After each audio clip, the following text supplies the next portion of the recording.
ATM TV in high definition. This is Local 24 News at 5. Hi, everyone. I'm Katina Rankin. And I'm Brandon Artilles. A suspected domestic dispute ends with 2 people dead. What police are describing as a murder-suicide happened this morning around 5:30 outside the Kroger on Shelby Drive next to Southbrook Mall in Whitehaven. Local 24's Maria Hollis is live in Whitehaven for us tonight. And Maria, what can you tell us? Katina, Brandon, all is quiet in this parking lot behind me right now, but earlier today it was the site of a fatal domestic dispute between 37-year-old Rodriguez Hunter, who shot and killed his wife and then turned the gun on himself. Police say Hunter hit his wife's car with his own, and when she escaped out of the passenger's side, he shot her. When the police arrived, they found 39-year-old Chatoya Hunter dead. Rodriguez demanded police shoot him and then shot himself. According to relatives, the husband has been violent before, but the victim did not want to turn him in. The Family Safety Center says this situation is tragic and not unusual, unfortunately. Most of the time, an intimate partner who you love was the father of your children, and you're not going to want them to go to jail forever like you would a stranger. But if a stranger did some of these things that abusers do to their victim, you want to lock them up, throw away the key.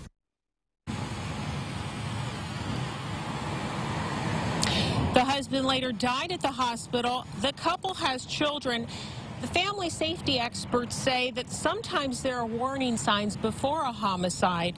Of course, the relatives and particularly the children suffer the worst tragedy as they suffer the grief for the loss of their parents and the way it occurred.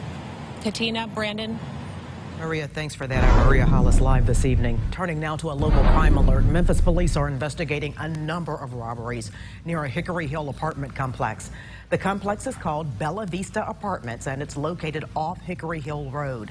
The first robbery took place in the 3300 block of Madras Place around 10 Monday morning. And police say the suspect was armed and took money from the victim. Now, about an hour later, another man was robbed in a similar fashion. Police say shortly after that, a post office mail carrier was assaulted and robbed of cash. The suspect took off on foot. No vehicle was seen. He is, however, described as a man in his 20s with a thin frame, standing about 5'7" to 5'9". We track local crime alerts in the area. In the last month, we found nearly 80 crimes have happened in a half-mile radius of the apartment complex, including 21 simple assaults, 12 cases of vandalism, and 11 cases of theft. Remember, if you see something suspicious in your neighborhood, don't hesitate to call police. The non-emergency number for the Memphis Police Department is 545-COPS. That's 545-2677. Local in Memphis, a firefighter found unconscious in a van is suspected of a possible heroin overdose. James Anderson is out of jail tonight on a $5,000 bond. This afternoon, he stood in front of the Memphis Fire Department's top brass as they began their investigation. Local 24's Rudy Williams is live in the newsroom, and Rudy has spoke with Anderson's father, who says he's not surprised by this at all. That's right, Brandon. Look, Memphis Fire Department just told me that Anderson has been relieved of duties with pay pending that investigation. Now, Anderson's father told me that James Anderson has spent 14 years on the only job that he's ever wanted, but his father also told me that he's watched his son struggle with heroin ever since a back injury several years back. Now, that injury has cost him his home, his marriage, and possibly now his job.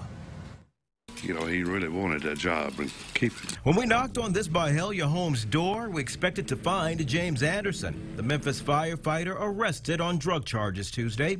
Instead, his father greeted us and told us about his son's heroin problem and where it started. He missed quite a bit of work because of that. Not the drug problem, the back injury he suffered about 4 years ago on the job.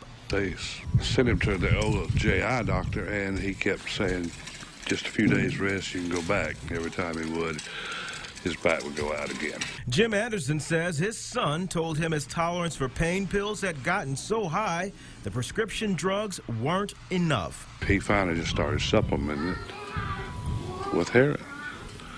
And not real often, but occasionally when he'd run out of pills or whatever. Tuesday, was one of those days. It was here in this parking lot where Anderson was discovered sitting in his van. A witness saw him there. She approached the van and thought that he was asleep, but as she got closer, she saw this was a whole lot more than what she expected. Investigators say the woman noticed a syringe wrapper on the front seat of the van, and later 2 packages of heroin were found in the side compartment of the car door. Anderson was also charged with intent to sell drugs. He was a good employee, he was a good firefighter, and he was a good family man, and obviously something went wrong. Now, Thomas Malone of the Memphis Fire Union told me this isn't the first time they've seen anything like this. He says because of the physical demands of the job on the body and the mind, oftentimes firefighters will self-medicate themselves, using drugs, alcohol, and even sex. Now, at 6, we'll tell you what the Memphis Fire Union is trying to do to try to beat these sorts of situations that Anderson is facing right now. Reporting live from the newsroom, I'm Rudy Williams, Local 24 News. Thank you, Rudy. Happening now a day after Germanwings Flight 9525 slammed into a remote corner of the French Alps. Investigators braved treacherous terrain to scour the scene as they search for clues that killed all 150 people on board, including 3 Americans. Today, officials announced the plane was in perfect technical condition. Searchers began recovering bodies and personal items from the plane's scattered wreckage. The aircraft took off from Barcelona yesterday on a 2-hour flight to Dusseldorf. The Airbus A320 had just reached cruising altitude when suddenly it started a steep descent, and officials say they have been able to extract an audio file that will help in the investigation. A black box has already been found. At this very moment, it's being worked on. Not easy. We have to be patient. And a second black box is being looked for. Officials believe this was an accident, I should say. An accident, saying hijacking or terrorism is unlikely. Meantime, aviation experts believe the plane's quick descent was intentional because of some type of emergency. Developing right now, Army Sergeant Bo Bergdahl will be charged with desertion and misbehavior before the enemy for leaving his post in Afghanistan. The charges come nearly a year after the U.S. negotiated his return from Islamic terrorists. The circumstances of Bergdahl's departure from his base in 2009 and how willingly he left have not been clear. Bergdahl is currently on active duty at an administrative job in Texas. He faces life in prison if sentenced. Well, the time is coming when negotiators for the city of Memphis and the police and firefighters unions will sit down and talk face to face. So far this year, contract negotiations have been done only in writing. Union reps say nothing has been accomplished, but Memphis Mayor A.C. Warden says the 2 sides have saved a lot of time. Local 24's watchdog Mike Matthews says saving time is great, but both sides are gearing up for a fight. Memphis City Hall normally is not a quiet building. A lot of noise comes out, especially when the city administration is negotiating with the unions over their new contract. This year, nothing. Why? Because there's nothing going on. It happens every 2 years. The union negotiators sit on one side, the folks representing the mayor sit on the other side. They talk, they fight, they say this, they say that, and when it's all over, there's a contract that doesn't totally please anybody, but it's a compromise. And that's pretty good, especially since back in 1978, both the city police and firefighters went on strike. This year, union folks say things are not good. At least they came to the table in 78.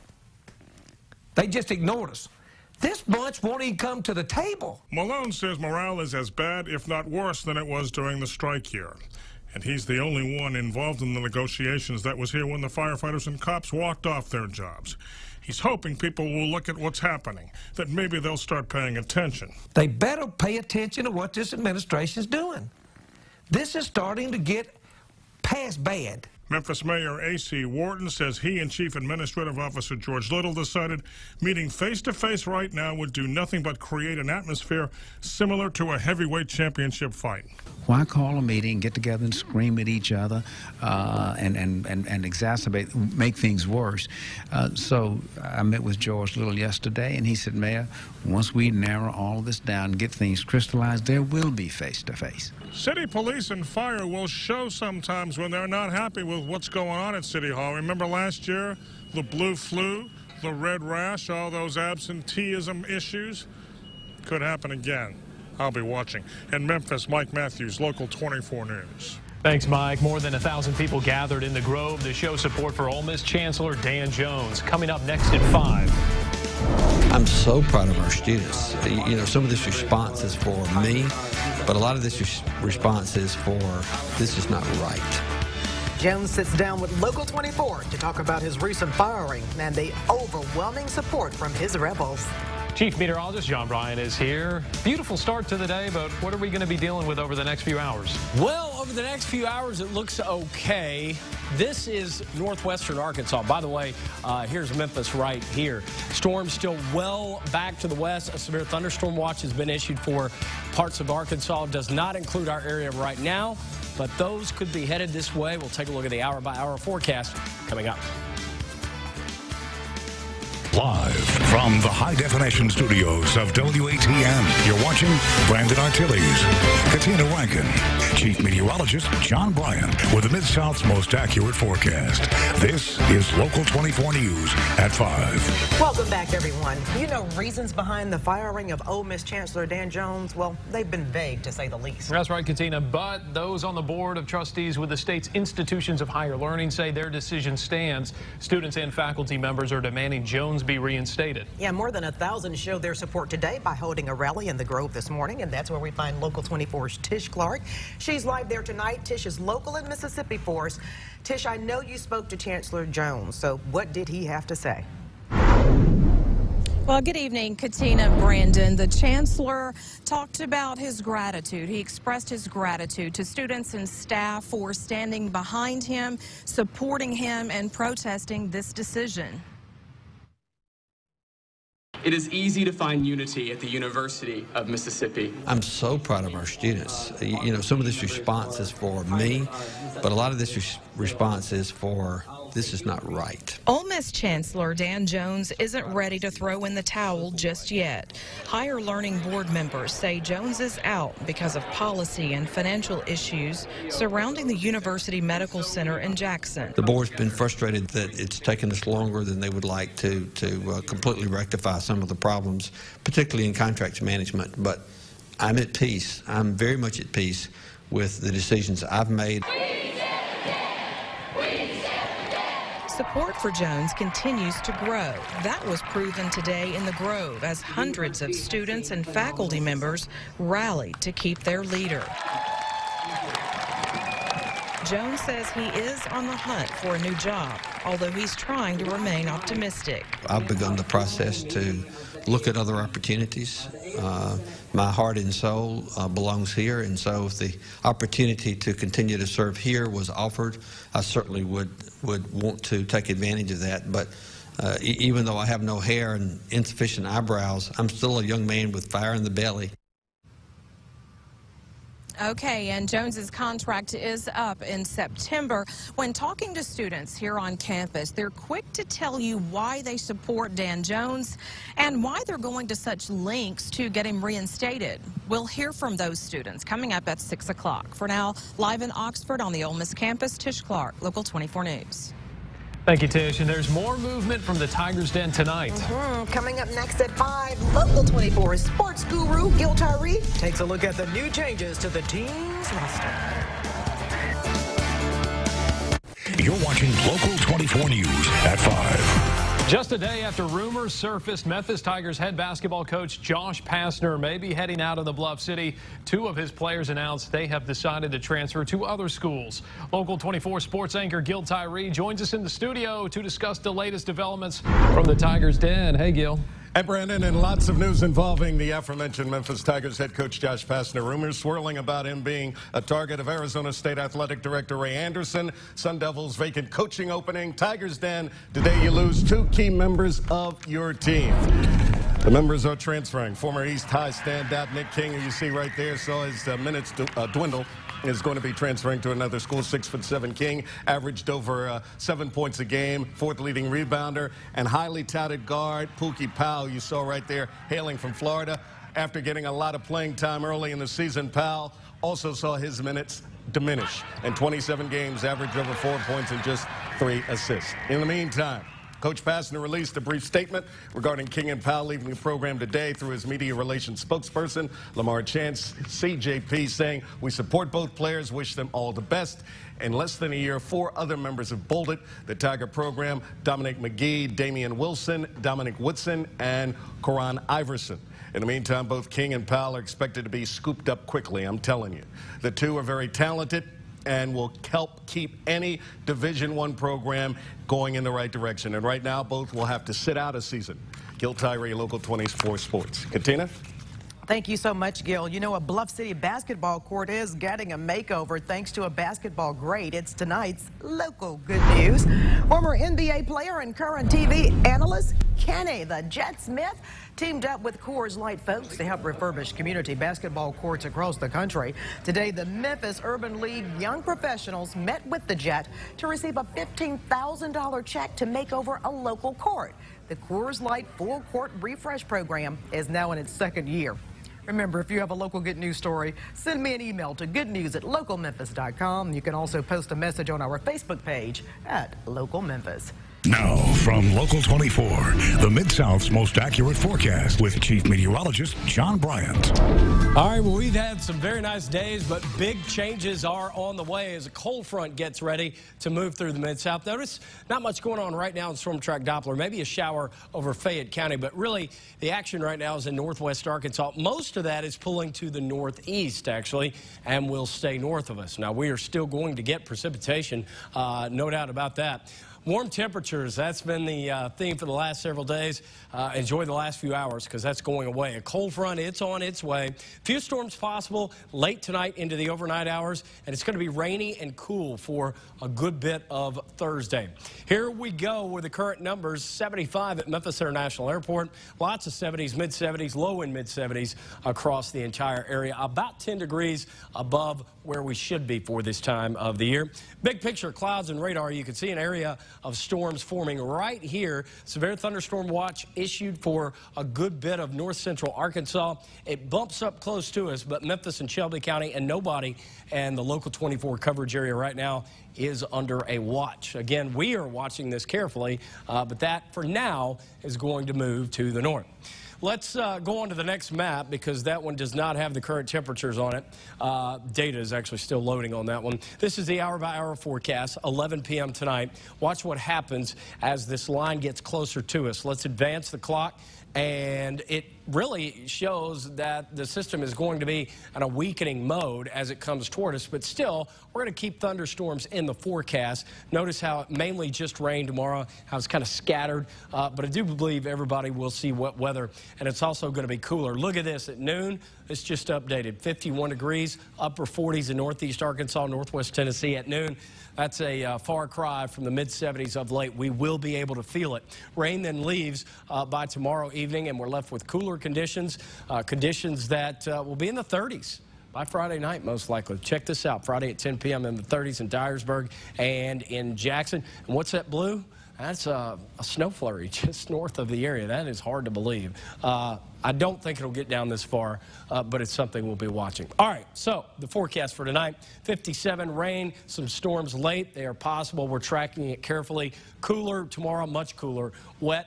The high, 57, and it may actually fall in the afternoon. Isolated showers possible Friday, but not likely. Chilly on Saturday. Check that out, 52. Upper 30s are forecast. As far as the freeze goes, I think we'll stay just above that in Memphis, maybe in the outlying areas. Slightly better over the weekend. In fact, a lot better. Temperatures back in the 60s, closer to normal. And we will continue to track this system very carefully. Hey, I had the privilege, I was out at Evangelical Christian School earlier today. They had Greco-Roman Day. They were in a play, did a play, and then they had Greek Olympics, and it was kids that were in 6th grade, Mr. Webb's class. You were able to be in a drama play and also compete in the Olympics. They're doing history lessons on that. So it was really cool. I had a chance to be part of the action. I did not compete in the games. Kids are too fast for me.